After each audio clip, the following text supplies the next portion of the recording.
breaking updates coming in. We're getting you the response of the Iranian Foreign Minister, who has warned the United States and said that the strikes will have everlasting consequences and that Tehran reserves all options to retaliate. The United Nations, asking the United Nations to have a view on this. But Major Arya, before you joined our broadcast, we were discussing the role of the United Nations and how, over the years it has betrayed its mandate. It's an outdated organization that needs to be shut down, to say the least. What can the UNSC do? Look at the members there. What will Russia do? How will China react? Nothing. Nobody's going to do anything. Take my word for it. There is nothing happening. So there'll be a lot of loud noises. Russia has already made noises that, this war should stop. And the White House shot back saying that, you please sort out Ukraine first. Stop interfering. China will say nothing as usual because China says nothing. An odd op-ed in the Global Times. That's about it. France will condemn Israel, will not do anything against Israel. The UK has already, put up its Eurofighters and other platforms in support of Israel, and America has bombed those 3 nuclear sites in Iran. So this is pretty much what the United Nations Security Council looks like. You're very right when you say this is a defunct organization. It should be shut down, and they can't do anything. Yes, there'll be a lot of noise, but I'm very surprised. I'm very surprised about Iran. Iran was saying there'll be everlasting war and there'll be rivers of blood and there'll be this and that. And this very Iran is now, the UN should be alarmed, and this is a very serious escalation. I'm very shocked. This is defensive language coming from Iran. I expected more from Iran, but it seems that this entire Islamist regime is a pack of cards, a little nudge, and it's falling apart. I expected much more. I expected more of a fight from Iran, given the statements that they've given that they'll throw the Jews into the sea and they'll obliterate Israel.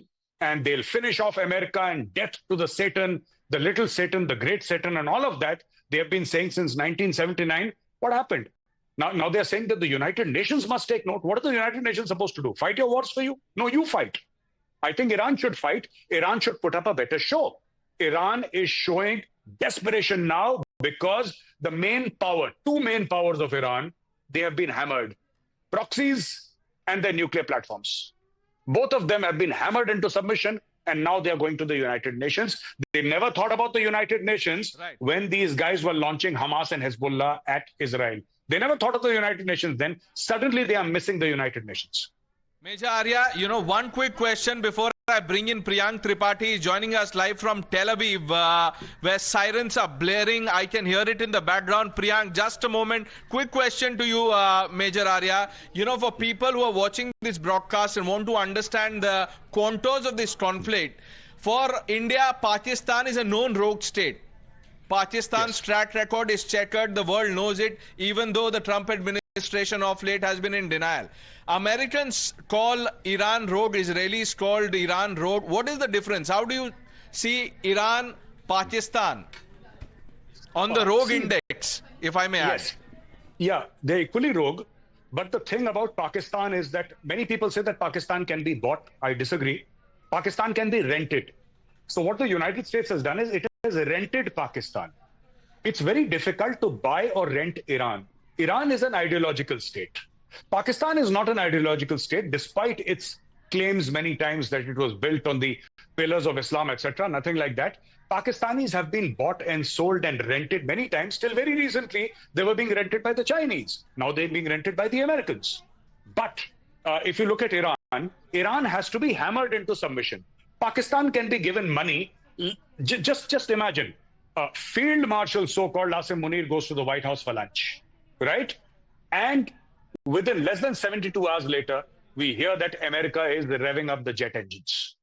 What is this? The deal has been made between the US and Pakistan, and Pakistan has very clearly betrayed Iran, all in the name of Islamic Brotherhood. That is exactly what Pakistan has done. They gave confidence to the people of Iran that we stand with you in this moment, we will do jihad with you, etc., etc. Their parliament was saying so many things. This is a test of the Islamic so-called Brotherhood. Major Arya, thank you for joining us and putting that in context for our viewers. We hope to see you again during the day as the non-stop coverage continues on Times Now. Priyank Tripathi now joining us live from Tel Aviv. Priyank, I can hear the sirens blaring already. Take it away. No, Pradesh, not only sirens. I could hear two loud explosions right now, although the fighter jets were also heard in the sky here in Tel Aviv. The streets are deserted right now. People have moved to these bunkers where we will also shortly move towards. But what we can tell you to our viewers that I have personally heard while I'll try to show you the sky visuals, the fighter jets are up in the sky. They have been a series of development which is happening, and these ballistic missiles are certainly moving towards Tel Aviv. The sounds are very scary for the people. That's why the streets have been deserted. It is very important to be seen that how things will be unfolding. People have moved to these shelters, these bunkers, where they heard the siren sound, and then suddenly they started moving towards the bunker. This is the kind of situation which is here. I'm moving towards a bunker where we can show you, Pranesh, that how people have certainly have moved to a safer zone, because these ballistic missiles are one which are a big threat for the people here in Tel Aviv, in Israel. If the network is okay, then I will also move towards a bunker, Pranesh, because the shelters have been mentioned. That's how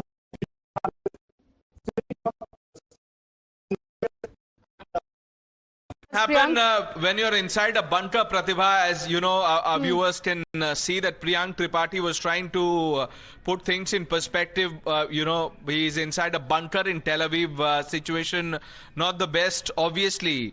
Colonel RSN also joining us, Adrian Calamel on the broadcast. Gentlemen, good morning. Mr. Calamel, what do you make of what has happened in the last few hours? Was this on the cards, or you think this is dramatic escalation? Oh, well, thank you for having me, first of all. And I said this just a couple days ago. Trump's mind was already made up, and it wasn't a matter of two weeks. It was a matter of like 2, 3, 4 days. Fordo was Khamenei's nuclear gem. That's what he was holding on to. It started in 2006, only discovered in 2009 because they had some problems there with a reactor meltdown. But that was the crown jewel. The Israelis were not able to get to it, clearly, unless there was going to be loss of life through commando raids, and that was going to involve U.S. intervention. Trump has always been clear that you're not allowed to enrich, you cannot reprocess. And Khamenei has once again and continued to reject those. So Natanz also, you look at that, that's another critical facility that needed to be taken out because, as was well stated on your show, that there are 14,000 centrifuges there, and the Israelis were able to do some damage, but not all the damage. They had been successful in the past doing underground damage with sabotage attempts. So, and then finally Isfahan, that's critical because part of any type of nuclear missile program has to have a delivery system, and that's the missile program, the ballistic missile program. You're right, Mr. Calamel. I'm sorry to interrupt you. I'll just bring you back again. Priyanka, colleague, is back on the line from Tel Aviv. Priyanka, you were making a point. Go ahead.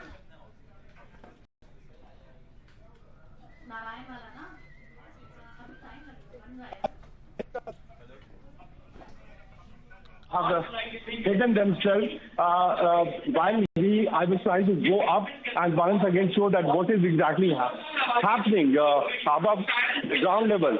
There were multiple sounds of the rocket missiles being launched in Tel Aviv could have been heard. We had also we had no option to come.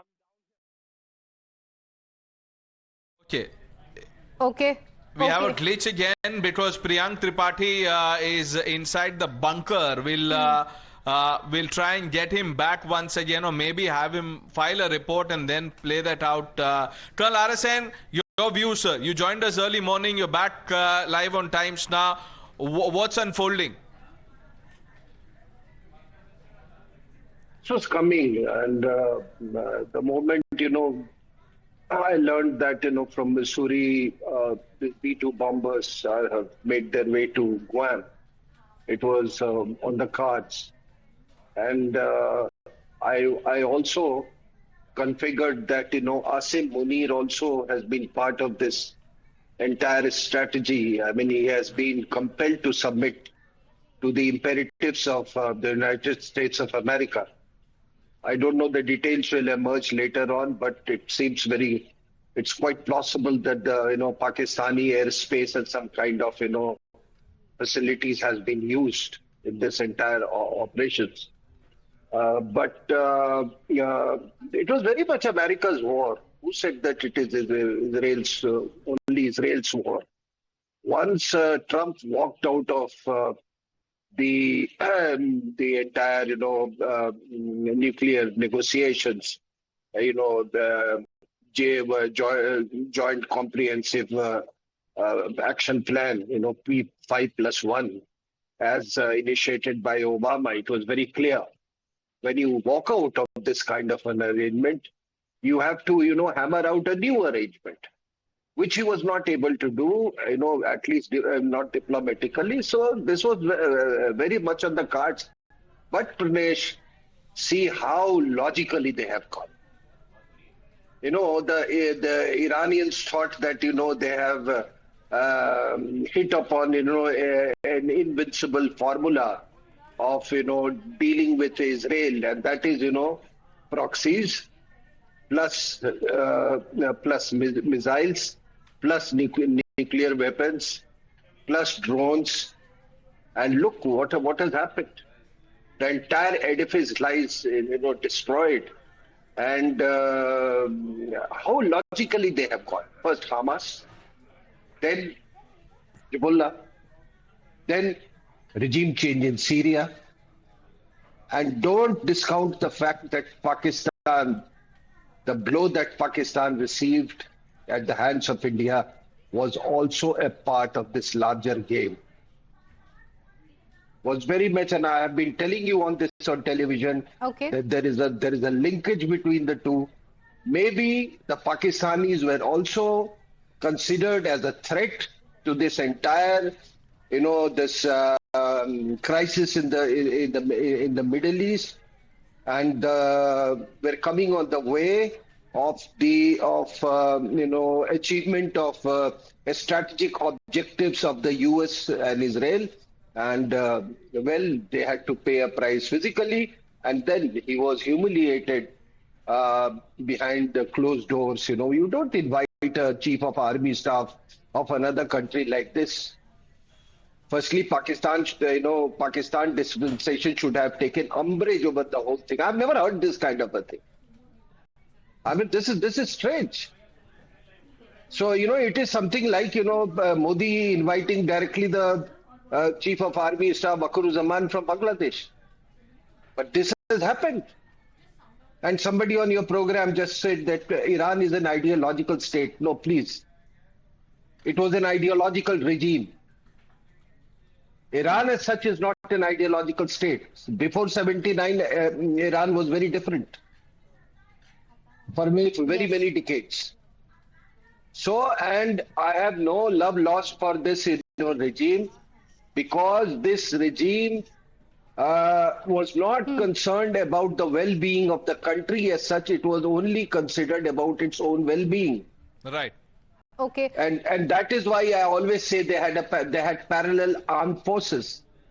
But then this regime was created by the Western countries to achieve certain objectives. The objective being to defeat the Soviet Union in the battlefields of Afghanistan. He has fulfilled his task. This regime has fulfilled his task, and it has to go, like Saddam had to go, like Gaddafi had to go. He had to go the time